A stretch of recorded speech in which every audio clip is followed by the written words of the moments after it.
ممحدار جنرال تادس ورد مغلا حدش وسانه كم زوسنا فليتم عبا كل المحراب بصفحات غطلاب زلو قاد سراوت إثيوبيا لعلو تعزز سيفان قتيلان تبل فان بوغون بركز بولو كابتات كم سقطات رجالي الله بقفع السانه ودب عصبنا يجزا قدين تزيكوين قد نكمل سيكمل مكتل عزاز حيل بحري إثيوبيا كوماندر تغنيل لتا قلي الله سلامت عنا هبلنا بيتسب كل ميديا زي كل ميديا ساعات زحزنا محبريتات بقند نتبتات فلمنا حزي ناب زرزرم كنبلكم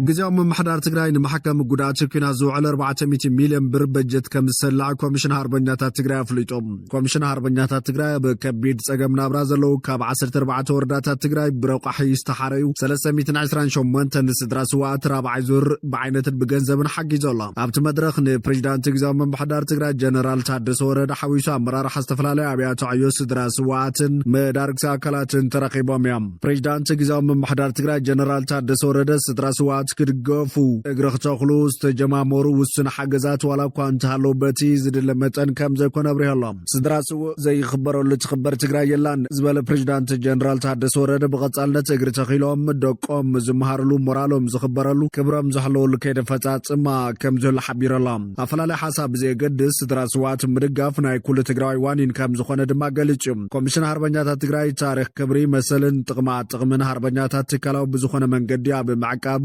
خبارن محلاون زعمو زلو سرحتي نيدلهم كما جزاهم محضر تجري محكام وقاتن محجاز سدراسواتن كرمي حيبو كم سرحلون كجبرز جبا كل زكالو كم زفت مرقاقيتم سلام بمعقاب كيناتن متراف كل عينة مرات تتقيمنا زي تملسو طلباتنا حجوتاتنا نخرقاقوت كنسرحنا يلو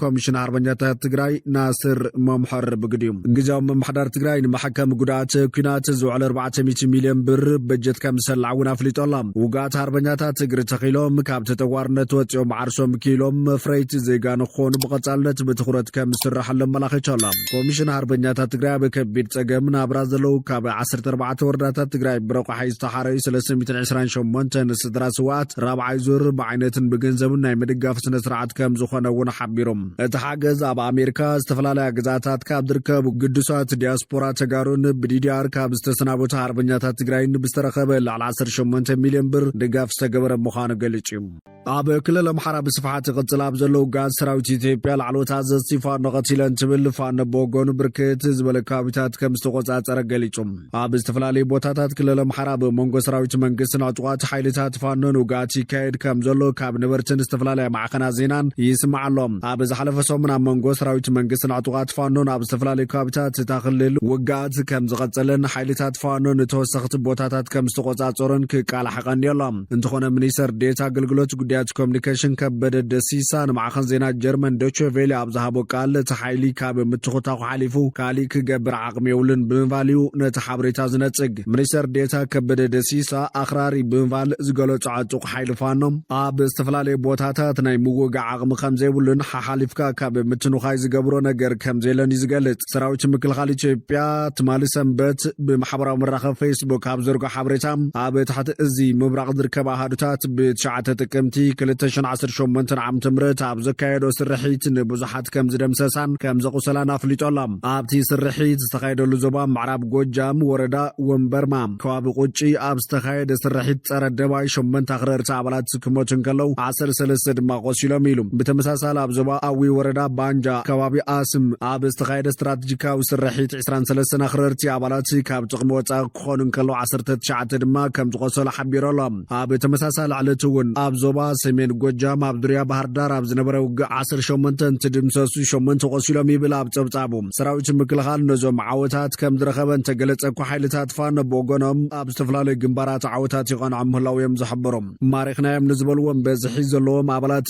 سراويت منقسون عب محبرو مرخبتات كزرغ حيريلوم عب موداتا معلتات زحلفسو من حيلታት فان ندوب غوندرن سمين ولو نزرخب كابتات تشچوهو زبيتا غرغر ኤራን ኣፍላቂትን ከም ዝተቆጻጸሩ ነበርቲ ተኻባ ሓቢሮም ኣሎም ብዘይካዚ ኣብ ዞባ ሰሜን ወሎ ጥራይ 6 ወረዳታት ከም ዝተቆጻጸሩ ተገሊጾሎም ሰሜን ወሎ ክልል ኣምሓራ ጽዑቕ ውግኣት ዝካየደሉ ዘሎ ካብ ኮይኑ ኣብ ዝሓለፈ ወርሒ እውን ኣብ መሰልጠኒ ማእኸል ምልሻ መጥቃዕቲ ከም ዝተፈጸመን ብውሕዱ 39 ሰባት ከም ዝሞቱን ተገሊጹ ምንባር ይርስዓን ቢቢሲ ዘራረቦ ላዕለዋይ በዓል ስልጣን ዞባ ሰሜን ወሎ መጥቃዕቲ ኣባላት ምልሻ ብስልጥንሉ ማዓስከር ከም ዝተፈጸመ ረጋጊጹ እቲ ዕንወት ተፈጺሙ ዝበለት ላዕለዋይ በዓል ስልጣን መጠን እቲ ዕንወት ብዝሒ ዝቆሰሉ ዝሞቱን ብኸመይ ከም ዝተፈጸመን ዝምልከት ሓበሬታ ክሳዕ ሕዚ ይከበሎ ኢሎም ወሲኹ ዝርዝር እቲ ጉዳት ንምርግጋጽ ኣብቲ ቦታ ዝተመደበ ሰብ ከም ዝነበረ ሓቢሩ ቢቢሲ ዝዘራረቦም ነበርቲ መዕቆቢ ጃራ እቲ መጥቃዕቲ ኣብቲ ዞባ ብዝንቀሳቐሱ ሓይልታት ፋኖ ከም ዝተፈጸመ ገሊጾም እዮም ሓደ ምርሓ ሃገራዊ ሓይሊ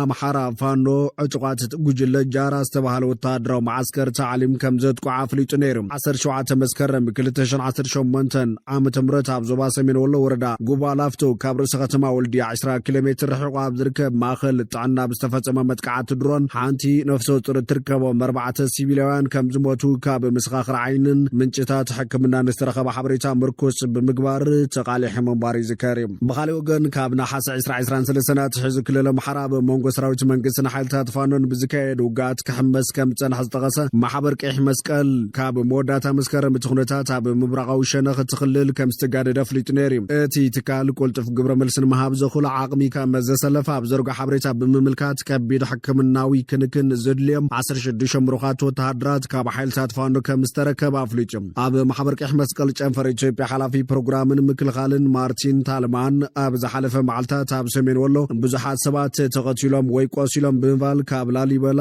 ኣቃሊሕ ነይሩ ማርቲን እተን ኣብ መንጎ ላሊበላን ወልድያን ዝርከባ ቁሸታት ኣዝየን ከም ዝተሃሰያ እውን ካብቲ ብዓይኑ ዝረኣዩ ካብታት ኩሎ መስክን ሙጃን ጠቒሱ ሓቢሩ ሰራሕተኛታት ማእኸላት ጥዕናት ከባቢ ብዘለዎም ውስን ፀጋታት ውግኣት ወተሃደራትን ሲቪላትን ይከናኸኑ ኣለዉ ኢሉ ከም ግብረ መልሲ ድማ ማሕበር ቀይሕ መስቀል ኣብ ከተማታት ላሊበላን ከባቢያን ክልተ ጉጅለታት ብምውፋር ን250 ብከቢድ ዝቆሰሉ ሰባት ንምሕካም ዘኽእል ናውቲ መጥባሕቲ ሓዊሱ መድሓኒታትን ቀረብን ናብ 6 ትካላት ጥዕና ከም ዘብፅሓ ኣፍሊጡ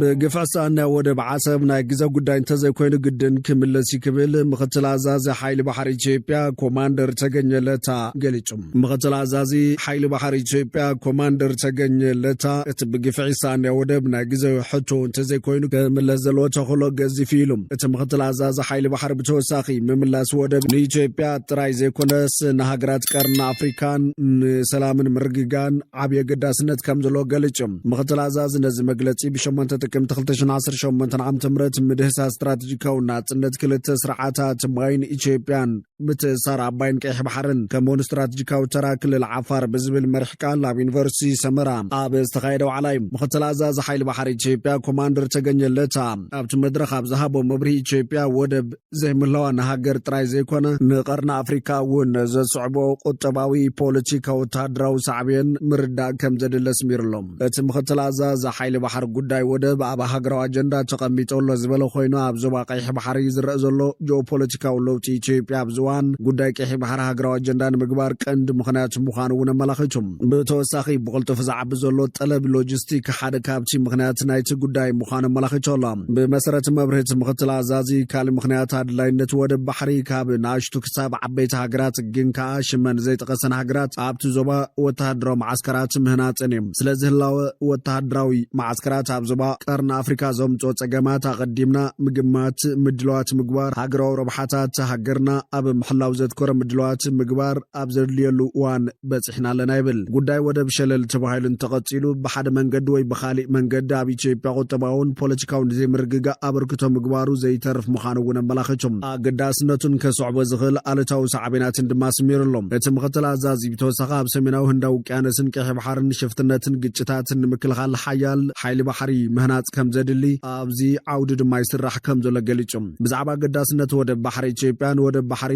ምሳእና ስዒቡ ዘጋጥማ በደልን ከምኡውን ምምላሱ ዘይተርፍ ዝብል ዘረባ ካብ ብዙሓት ወተሃደራውን ፖለቲካውን መራሕቲ ኢትዮጵያ ብሰፊሑ ክስማዕ ጸኒሑ ኣሎ ኣብ ሰራዊት ምክልኻልቲ ሃገር ዳይሬክተር ዝምድናታት ወፃእን ወተሃደራዊ ምትሕባርን ሜጀር ጀነራል ተሸመ ገመቹ ኢትዮጵያ ብዘለዋ ጂኦግራፊያዊ ቅርበት ናብ ቀይሕ ባሕሪ መሰል ምርካብ ኣፍ ደገ ባሕሪ ኣለዋ ኢሉ ነይሩ ብተወሳኺ ርእሰ ገዛይቲ ነራ ዝበል ዓሰብ ኣብ መጀመርታ 19 ሰዓታት በመሰጋገር መንግስት ኢትዮጵያ አካል ኤርትራ ክትኸውን እንከላ በቃላቱ በትናይ መውሳን ስልጣን ዘይነበረ በህዝቢ ዘይተመረጸ መሰጋገር መንግስቲ ዝተገበረ ክብል ገልጭም ነዚ ጉዳይ ድማ ምስቶም ፈተውቱናዮም ዝበሎም ወገናት ይዝራረበሉ ከም ዘሎ ክዛረብ ተሰሚዕ ነይሮም። ኢትዮጵያ ኣብ ዝሓለፈዋን 66 ላዕለዎት ወተሃደራዊ መኮንናት ዕብየት ከም ዝገበረት ዝፍለጥ ኮይኑ ነዘመልኪቱ ሃብቃል እቲ ሚኒስተር ብርጋዴር ጀነራል ጌትነትን አገልግሎት ዜና ኢትዮጵያ ኣብ ዝሃቦ መግለጺ ሰራዊት ኣብ መስራሕ ምክልኻል ሃገራዊ ረብሓታት ከም መሰል ተጠቃምነት ማይን ጉዳይ ወደብን ክልዓል